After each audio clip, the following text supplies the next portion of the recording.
So ever since I was an architecture student, I always had an interest in technology. There were like a ton of tech that would have definitely made life easier way back then, but were pretty expensive and I had like zero dinero. Well, who am I kidding? I still have zero dinero today. Well, fast forward to 2020, the year where technology of yesteryear becomes a little bit more affordable and slightly more Chinese.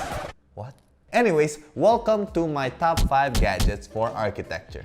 The first gadget on our list is actually gifted to me by my awesome cousins, Abel and Abert. Anyways, this doodad inside this pouch right here is a designer's dream gadget. And it is a, tada! A color sensor. So this particular one I have right here is the NYX Color Sensor Mini 2. So basically what this color sensor does is it allows me to scan any object and determine the hex code and sRGB numbers for the specific color of that object I scan. So for example, I could just scan an object with a color I like and bam! That color is automatically saved on my phone along with the various color codes you need to input on your 3D modeling software or whatever design software you're using. So another cool thing I love about the NYX app is that if you click the painter's palette icon on the top right, it will show you the various color harmonies of your scans. So if I want to see the complementary colors of this table, all I have to do is scan it with the NYX Mini 2 and then go to the app and check the complementary colors. And bingo malingo, you are now a color master. So not only does it have complementary color harmonies, it also has other color harmonies like monochromatic, analogous, split complementary, etc. So if you guys are someone like me who struggles with color combinations, this color sensor is definitely a must-have for you guys. So at the time of recording, this color sensor will set you guys back about $100, and for that $100 you get this nifty diamond-shaped sensor itself encased in this cool acrylic box right here. And it also comes with a USB cable, this carrying pouch, and a lanyard. So you can wear this on your neck and flex on your friends who doesn't have monies to buy a NYX color sensor. I don't know what this pose is. Anyways, one thing that kind of bugs me about this sensor is that in order to turn it on, you have to plug it in via the USB cable. So yeah, you have to carry a USB cable and a power bank with you at all times if you want to use this thing. So I wish they had just placed like an on and off switch here. Anyways, let us move on to gadget number 2. So unlike our first thingamabob, gadget number 2 is not so portable. And I'm not sure if you guys could see it right there, but that, my friends, is a 3D printer. I actually just got that like 2 days ago and I have been printing a bunch of nonsense things with it. I definitely did a lot of trial and error trying to get my prints just right, but let me tell you guys, that 3D printer is a game changer for architecture students and architects alike. But Leon, aren't 3D printers expensive? So at the time of recording, that 3D printer costs only $230. Crazy, right? I know people who have cell phones that cost like 5 times more than that. Hell, some people even have shoes more expensive than that 3D printer. And yes, I'm talking about you Yeezy wearing architects out there. Joke's on you. I can now print my own Yeezys with that baby. Jokes aside, your imagination is the limit with 3D printers. You can print out scale models like the one I have right here. So the process to print your own scale models is super simple. Just use SketchUp or any 3D software to make your 3D models. Then just export it as an STL file and slice it with some proprietary 3D printing software. Then after that, just save it into a micro SD card, slot that into your 3D printer and just hit print. This thing would have been real nice back when I was an architecture student. No more sleepless nights doing scale models. I could just print my models with this running as I sleep. So I wake up the next morning and my model is already done. Anyways, if you are someone who enjoys doing scale models manually, then this 3D printer might not be for you. But if you are someone like me who enjoys 3D modeling and creating things digitally, then this is a must-buy for you. So the only downside to this is that it requires some initial assembly since the printer comes disassembled, but assembling it is as easy as building some Lego sets. But aside from that, I can honestly say that I am super stoked to have a 3D printer and I can't wait to print more stuff. Welcome to the 21st century, my dudes. Moving on, the third piece of technology on my list fits in the realm of pocketable architecture gadgets. Is that an architecture gadget or are you just excited to see me?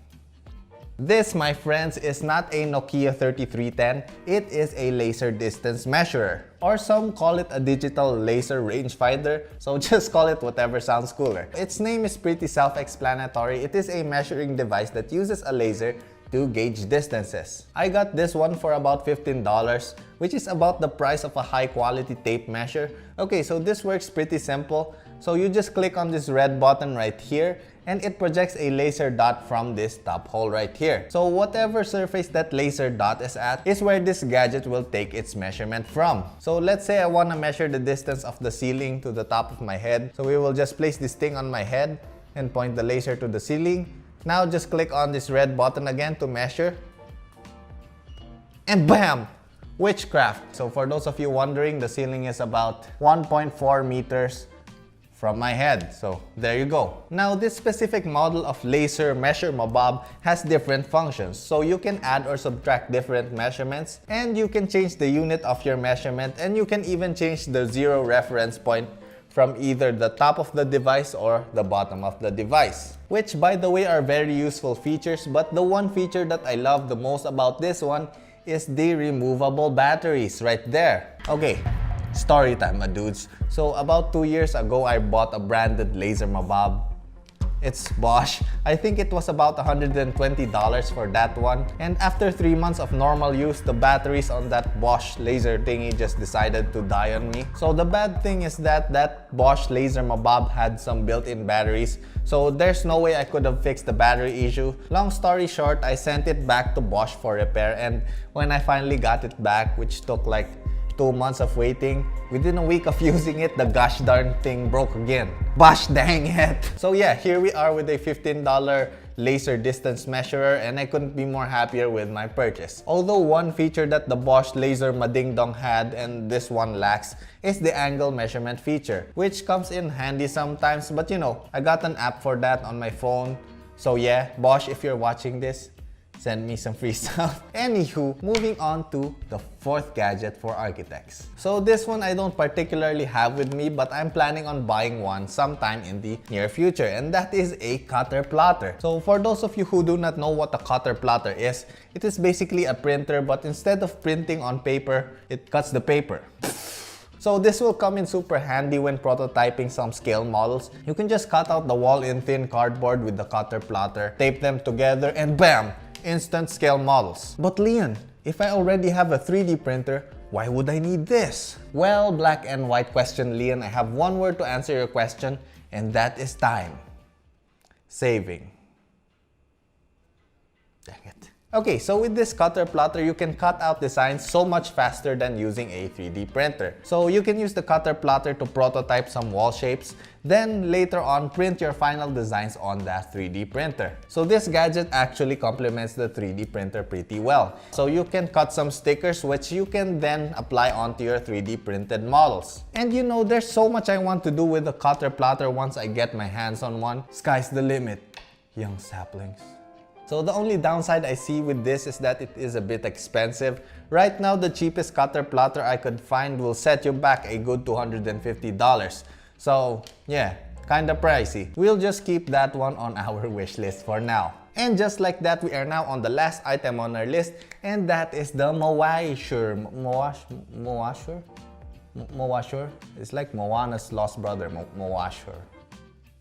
So anyways, this Mowasher gadget, just like our previous gadget, I do not have it with me right now because it's kind of expensive. So everything I'm about to discuss is just what I see from the videos and their website. So basically what a Mowasher is it is a motion-based measurement tool that allows you to track this measuring tape looking thingamabob via an application. So you take the Mowasher and basically use it to outline the place you want to measure, and it plots out the areas that you have outlined, then inputs that data to your cell phone app, and bam! You now have a DXF file that you can edit in your CAD programs. So I can see that this will be very useful for plotting out as-built structures, or even for estimating weird shaped areas. So according to their website, you can use this to measure 3D volumes, irregular 2D areas, distance of inclines and angles between surfaces, which I'ma tell you guys right now, those are some of the hardest things to measure with just some regular tape measure and quick maths. So yeah, if what they say is true, then this Mowasher will be a lifesaver. But unfortunately, with the price tag of $300, if you don't do estimates and as-built drawings on a daily basis, I think you're better off buying a second 3D printer or maybe even some Yeezys. Anyways, with that being said, I guess I'ma end the video right here. So if you guys liked any of these 3D products, I'ma put some of my Lazada affiliate links down in the descriptions below. Also, for the dudes out there who can't afford any of these things yet, do not be discouraged, my dudes. I too couldn't afford any of these things I mentioned just a couple of years ago. Actually, 2 of the items on this list I still couldn't afford. But that is besides the point. What I want to say is to never give up. Remember, money is not a measure of success. If you find happiness in the things you are doing right now, then you, my friend, are successful in my book. So just keep at it. If you enjoy what you do, I'm sure you guys will find success. You won't even notice it, but money will just follow. Anyways, if you guys like this video, don't forget to like, comment, and subscribe down below to become a member of the Arky Squad. I will see you guys on my next video. Thanks for watching. Flying peace!